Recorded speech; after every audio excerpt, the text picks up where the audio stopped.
Otto Suwen's internal affairs struggle line for this story is set during Arc 6. The moment he lost his sense of balance and realized what a pinch he was in, it was too late. He experienced a weighty feeling, as if the land below his feet and everything at his hands' reach overturned at the same time, and then heaven and earth switched places. "Adayag!" An inane cry rang out, overlapping with the sound of a collapse, and a cane went rolling over with a hard sound too. In the end, the bedsheets he grasped on the spur of the moment fell off, dumping the books, materials, etc. that were on it. He lay spread-eagled on the floor, completely stupefied as he looked up to the ceiling.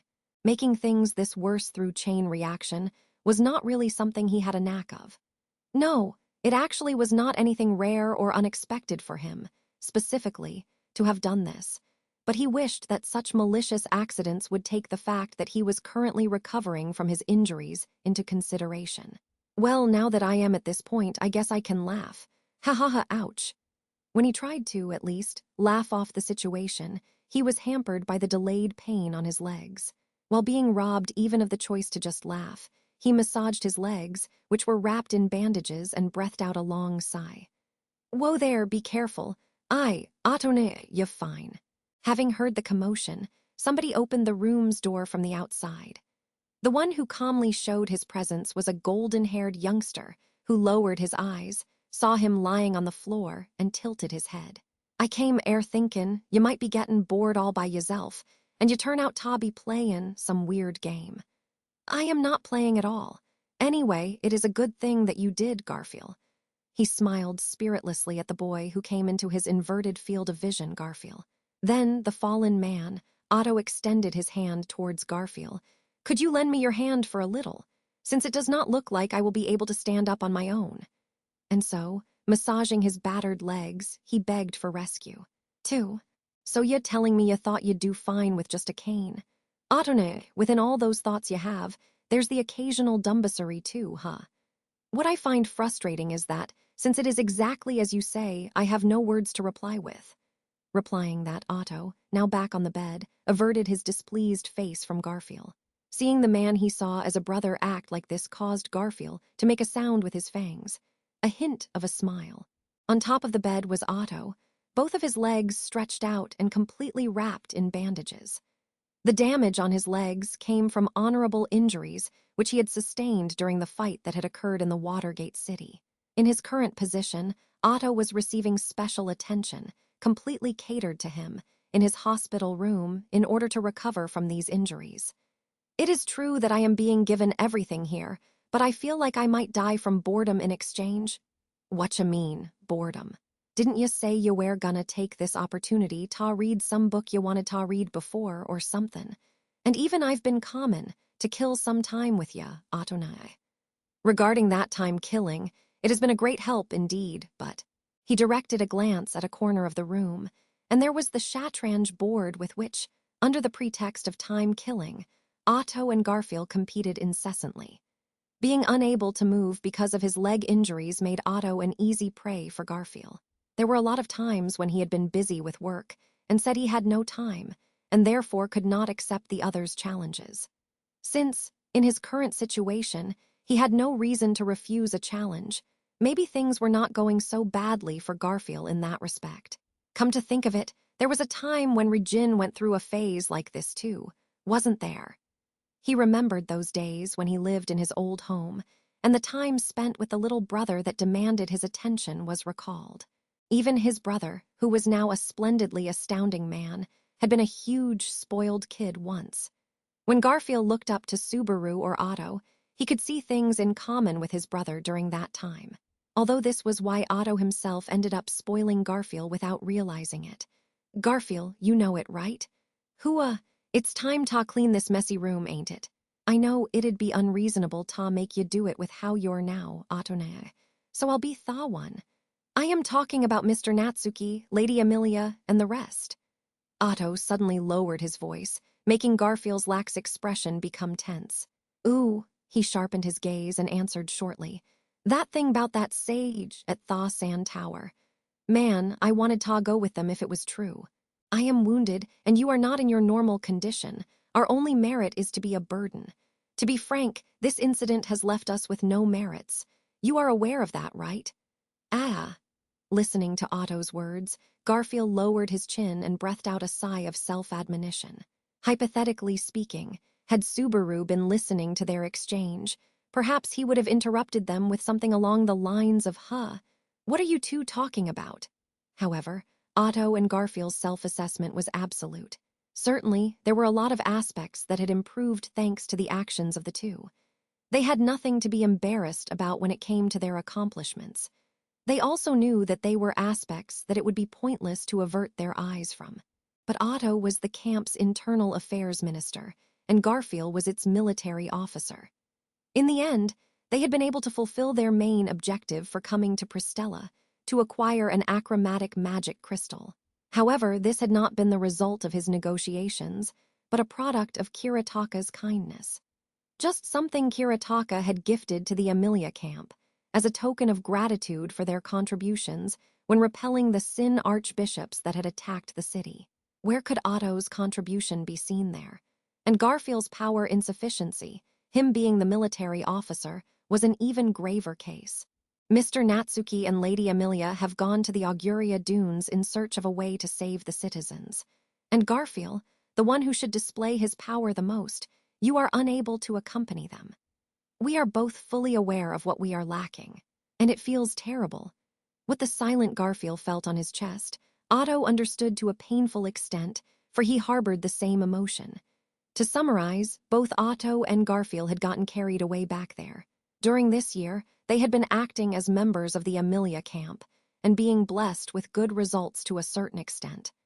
As a consequence, they had developed the conceit that they were doing everything fine, and that had become their mistake. Those who overestimated their own strength were destined to commit mistakes from which they would not easily recover. And even though Otto probably knew that better than anybody else, he had messed up. Therefore, I'll never be strong then. Garfield? It was a phrase with no concreteness. However, since its principle was correct, Otto stared at Garfield. The boy who acted like his brother clenched his fist and his trembling fangs as he stared back at Otto. It's as you say, Otto. We couldn't do anything this time, and we couldn't even go with Thaw Captain either. So we gotta become stronger foe the day Thaw Captain and Thaw Rest come back. I Thaw Camp's stronger shield, gotta be Thaw Spear too. I won't be losing Thaw anyone ever again. Not even Thaw's Sword Saint. That escalated quickly. Listening to the manifestation of Garfield's resolution, Otto let out a whisper. Such a frank and unclouded manifestation of a decision. Listening to it made him feel uneasy, yet at the same time refreshed. This trait was one Otto did not have at hand. In Garfield's case, he did not declare that just because he wanted to spout out some cool words. There he was, completely serious, prepared to arrive at his goal. I see. Then do that, please. Meanwhile, I will. Come on, Ottoneg. Let's turn you two into a militant internal affairs minister who won't lose even Thaw's Sword Saint. Now, I do not think that is something I can just nod to, you know. Whether he was serious or joking, a comment so difficult to interpret was not something Otto would nod to. Though, when the other smiled with his fangs sounding, it seemed to imply it was some kind of joke. In any case, Garfield's resolution itself was genuine. Therefore, giving an answer was Otto's duty. Because that was what Otto, who had, although unexpectedly, assumed the position of an older brother, needed to be prepared for. 3, you heard that. Strong enough to not lose against our Reinhard, really? Please stop, my lifespan is being shortened. Han, so the guy who's volunteering to be that mad bastard's restraint suddenly cares about his lifespan. Don't make me laugh, Internal Affairs Minister, said the guest as she heartily gnawed the appa in her hand with a huge smile. Originally, that appa was in a fruit basket that had been brought as a present for Otto, but he would not be able to digest all of them, so he was actually thankful that she ate it. Still, Garfield does the same, but don't you think it would be more logical to, at least, ask for permission first? Who gives a damn about logic and such trifles? I mean, we've been on the verge of death together. You too, feel free to eat as many appas as you like if you ever come to visit me. Will such limited chances ever come, though? Tilting his head, Otto bitterly smiled at what the guest, felt said. Seeing Otto like that, Felt proceeded to give the apple one more bite, no shame whatsoever. Lady Felt, I kindly ask you to stop crossing your legs when sitting on a chair. Also, as Otto said, you might be a little light-fingered. Shut up. Beside Felt, a red-haired youth criticized her manners. He was Felt's knight, Reinhard van Astria. Observing the master-servant duo that had come here, Otto scratched his cheek with his finger. By having both a royal election candidate and the sword saint come to him, he was left in a quite odd position. He himself was out of place. Oh, what's that smirk for? No, I was just thinking this is a little odd. Supposedly, I was just a humble merchant before, and it is not like I have forgotten that ambition at all, but it feels like I have gotten awfully far from it. That feeling, I know it too. If I had the choice, maybe I wouldn't be standing in a place like this, but duty has called. So, for the sake of that duty, I gotta fight. I'm sure you can relate, Internal Affairs Minister. As if rebelling against Reinhard's instruction, Felt swayed her body back and forth, still with her legs crossed. When he saw her smile, in which a sharp fang stood out, Otto smiled back even more bitterly. Just like when they had fought together against gluttony, her insight was pleasant to hear. Apart from Otto, there were probably a lot of people who felt the same. On a separate note, what have you two come to my place for? You have not actually come just to assist me by reducing the number of appas, have you? Why else then? And while we're at it, I might be reducing the number of orangs and stiroberries too. I am actually thankful for that. Otto did not have a strong preference for sweet food, so it was more helpful for her to reduce them than for him to keep the excess. However, while they were having such trivial exchange, Reinhard directed his sight towards Felt. Being stared at by his blue eyes. Yeah, I get it, Felt nodded. All jokes aside, I came here to say thanks. Internal Affairs Minister, I think you've saved us this time. If by that you refer to what happened with gluttony, the feeling is mutual. Had you not brought that meteor with you, Lady Felt, we would have been annihilated. You're right there. Also, it was thanks to this Reinhard guy that you could get your kidnapped lady back, so it's a tie. But, ending her sentence there, Felt scratched her head violently. I still owe you one for that time before, when Reinhard's father had me captured, right? I do not remember that very well. Miss me with the unnecessary drama. We're here thanking you in all honesty. Otto's unnatural reply caused Felt's crimson eyes to sharpen. That strained the atmosphere to the point it no longer resembled a scene of simple gratitude. Lady Felt, please calm down. Otto, I don't want you to feel uneasy. Reinhard intervened once more, in an attempt to soften the stiffened atmosphere. He touched Felt's shoulders, her being with her arms crossed, and gently calmed his master down. Otto, I don't want to alarm you too much. Like Lady Felt said, we are here to thank you. Who knows what have happened to the city if you hadn't entered that place? We share an opinion on that subject. Actually, the truth is that a great part of the problems in the city were solved thanks to you, Mr. Reinhard, including the sweeping of those pitiful demibasts.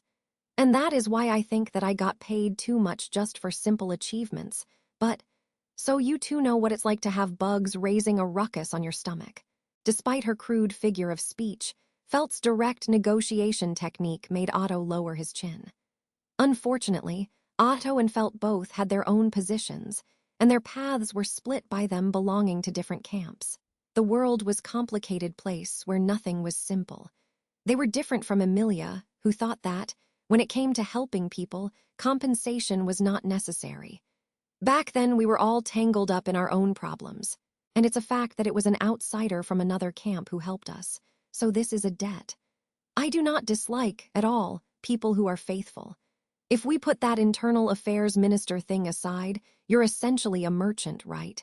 You can't just let a merchant manage your loans. It's too scary. Felt's ideas were quite visionary for someone her age, and the strong caution she bore against merchants was also correct. Of course, even if that weren't the case, we still don't want to get hostile with you guys. It's just that I think it's obvious this is a debt. You better remember that clearly. Well, certainly. And it's not with that lady or that lad. It's with you as an individual. That phrase made Otto experience a feeling of being cornered, shutting his mouth. Instantly, Felt laughed as if sighing when she saw his reaction. There you go, this is my revenge.